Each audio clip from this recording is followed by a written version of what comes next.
आज Doubtnut app download करें। Doubtnut पर अपने सभी गणित, रसायन विज्ञान, भौतिक विज्ञान और जीव विज्ञान के डाउट्स का करो सफाया। बस प्रश्न की फोटो खींचो, एक ही प्रश्न को क्रॉप करो और तुरंत वीडियो सोल्यूशन पाओ। अभी डाउनलोड करें। हेलो फ्रेंड्स, जैसा कि आप यहाँ पर देख रहे हो कि इस क्वेश्चन में दिया हुआ है कि दो पासे एक साथ फेंके जाते हैं और पासों पर ऊपर आने वाले अंकों का योगफल लिया जाता है। तो निम्नलिखित घटनाओं को समुच्चय के रूप में लिखिए। प्राप्त योग 3 का अपवर्त्य हो। ठीक है, अब यहाँ पर एक नया टर्म आया हुआ है 3 का अपवर्त्य। तो 3 का अपवर्त्य इसका मतलब क्या है, हम यहाँ पर समझ लेते हैं। ठीक है, तो 3 का अपवर्त का मतलब यहाँ पर होगा, जैसे यहाँ पर हम एक एग्जाम्पल ले लेते हैं। किसी भी संख्या का अपवर्त का मतलब होता है कि उस संख्या में हम अगर प्राकृतिक संख्या से गुना कर देते हैं तो सारे संख्या जो है उसके अपवर्त माने जाते हैं। जैसे अगर हम बात करें 2 के अपवर्त का, ठीक है, तो 2 में प्राकृतिक संख्या से गुणा करें। प्राकृतिक संख्या क्या होगा, 1 2 3 4 5 6 7 8, ये सब क्या है, प्राकृतिक संख्या है।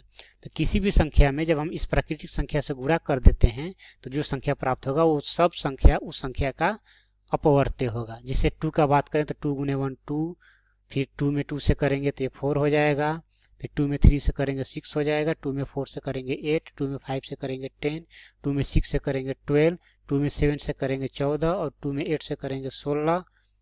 तो यहाँ पर 2 4 6 8 10 12 14 16 सब क्या है, 2 के अपवर्त्य हैं। इसी प्रकार 3 के अपवर्त्य का अगर हम बात करें तो 3 में भी प्राकृतिक संख्या से गुणा कर दें। 3 गुने 1 क्या हो जाएगा 3, 3 गुने 2 क्या हो जाएगा 6, फिर 3 गुने 3 क्या हो जाएगा 9, फिर 3 गुने 4 क्या हो जाएगा 12, फिर 3 गुने 5 क्या हो जाएगा 15, फिर 3 गुने 6 क्या हो जाएगा 18, फिर 3 गुने 7 क्या हो जाएगा 21, फिर 3 गुने 8 क्या हो जाएगा 24। तो ये सब क्या है, 3 के अपवर्त्य हैं। ठीक है, तो अब फिर देखते हैं कि क्वेश्चन में और क्या पूछा गया है। ठीक है, तो क्वेश्चन में ये बोला गया है कि दो पासे एक साथ फेंके जाते हैं। तो हम अगर बात करें यहाँ पर तो पहले एक पासे का हम बात करते हैं।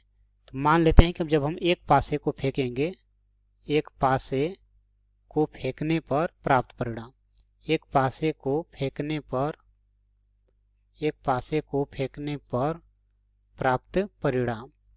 तो जब एक पासे को हम फेंकेंगे तो उसके ऊपर क्या क्या परिणाम आ सकता है, तो उसके ऊपर या तो 1 आएगा, या 2 आएगा, या 3 आएगा, या 4 आएगा, या 5 आएगा, या फिर 6 आएगा। यही 6 संख्या आ सकता है। इसी प्रकार अगर हम दूसरे पासे को फेंकें तो उस पर क्या क्या आ सकता है, उसमें भी इन्हीं संख्याओं के आने की संभावना है। या तो उन पे भी 1 आएगा, या 2 आएगा, या 3 आएगा, या 4 आएगा, या 5 आएगा, या फिर 6 आएगा। बट क्वेश्चन में इन दोनों पासों को अलग अलग नहीं फेंका जा रहा है, इन दोनों पासों को एक साथ फेंका जा रहा है। तो अब हम यहाँ पर लिख सकते हैं कि दोनों पासों को एक साथ फेंकने पर, दोनों पासों को एक साथ फेंकने पर, दोनों पासों को एक साथ फेंकने पर प्राप्त परिणाम, प्राप्त परिणाम, दोनों पासों को एक साथ फेंकने पर प्राप्त परिणाम। तो अब हम दोनों पासों को जब एक साथ फेंकेंगे तो क्या परिणाम प्राप्त होगा। तो अगर हम बात करें यहाँ पर, अगर दोनों पासों को एक साथ फेंकते हैं तो हो सकता है पहले पासे पे क्या आ जाए 2 आ जाए, फिर दूसरे पासे पे क्या आ जाए 3 आ जाए। एक परिणाम ये हो सकता है कि पहले पासे पे 5 आ जाए, दूसरे पासे पे 1 आ जाए, एक ये परिणाम हो सकता है। तो इस तरह करके जब हम दोनों पासों को एक साथ फेंकेंगे तो इस तरह के कुल कितने परिणाम आ सकते हैं, तो इस तरह के कुल 36 परिणाम आ सकते हैं। ठीक है, और वो 36 परिणाम कौन कौन से होंगे उसको हम यहाँ पर लिख लेते हैं पहले। तो ये जो 36 परिणाम होंगे ये कुछ इस तरह के होंगे। ये हमारे कुल 36 परिणाम हो गए। ठीक है, इसको हम सही से कर लेते हैं। हाँ, ये हमारे कुल 36 परिणाम हो गए। बट क्वेश्चन में कुछ और पूछा जा रहा है।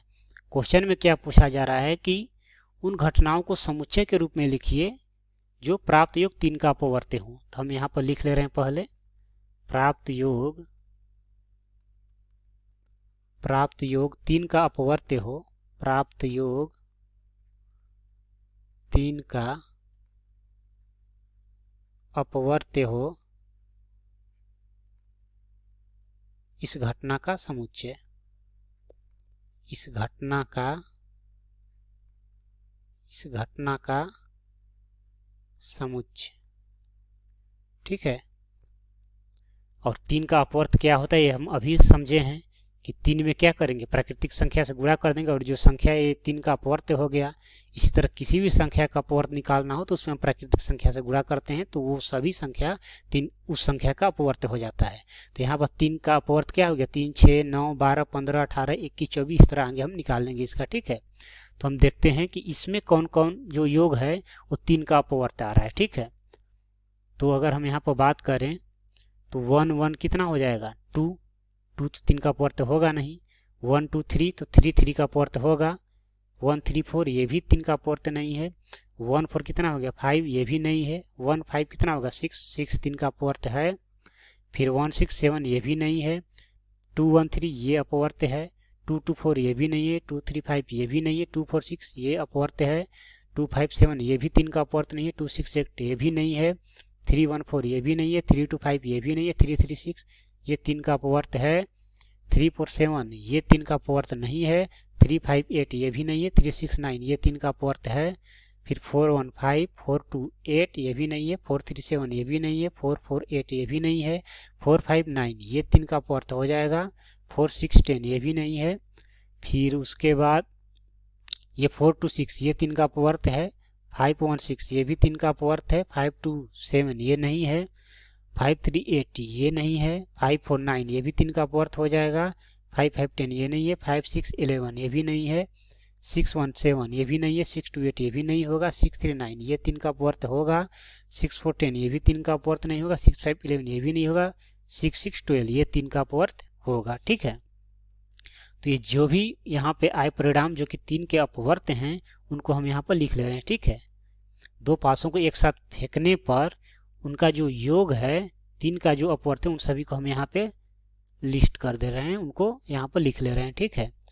तो ये हो गया हमारा एक तो 1, 2, फिर ये हो गया हमारा 1, 5, फिर ये हो गया हमारा 2, 1 और ये हो गया 2, 4, फिर ये हो गया हमारा 3, 3 और फिर ये हो गया हमारा 3, 6, फिर ये हो गया हमारा 4, 2, फिर ये हो जाएगा 4, 5, फिर ये हो गया हमारा 5, 1 और ये हो गया हमारा फिर 5, 4 और ये हो गया हमारा 6, 3 और ये हो गया हमारा 6, 6। ठीक है। तो ये जो है हमारे वो सारे परिणाम हो गए जिनको जोड़ने पे क्या रहा है 3 का अपवर्त आ रहा है योग। ठीक है। अब 1, 2 जोड़ेंगे 3, 1, 5, 6 इसी तरह इन सभी को अब हम जोड़ेंगे तो वो जो योग होगा वो 3 का अपवर्त ही होगा। तो इसे हमें इस घटना को हमें समुच्चय के रूप में लिखना था जो कि हमने यहाँ पर लिख दिया। तो यही हमारा क्या हो जाएगा, फाइनली आंसर हो जाएगा। क्योंकि क्वेश्चन में हमसे यही पूछा गया था कि दोनों पासों पर जो अंक आ रहे हैं उनका योग 3 का अपवर्त हो, इस घटने को समुच्चय के रूप में लिखिए, जो कि हमने यहाँ पर इसे लिखा। तो उम्मीद करता हूँ बात समझ में आई होगी। Thank you. कक्षा 6 से 12वीं से लेकर नीट, IIT, JEE वो एडवांस के लेवल तक 1 करोड़ से ज्यादा छात्रों का भरोसा।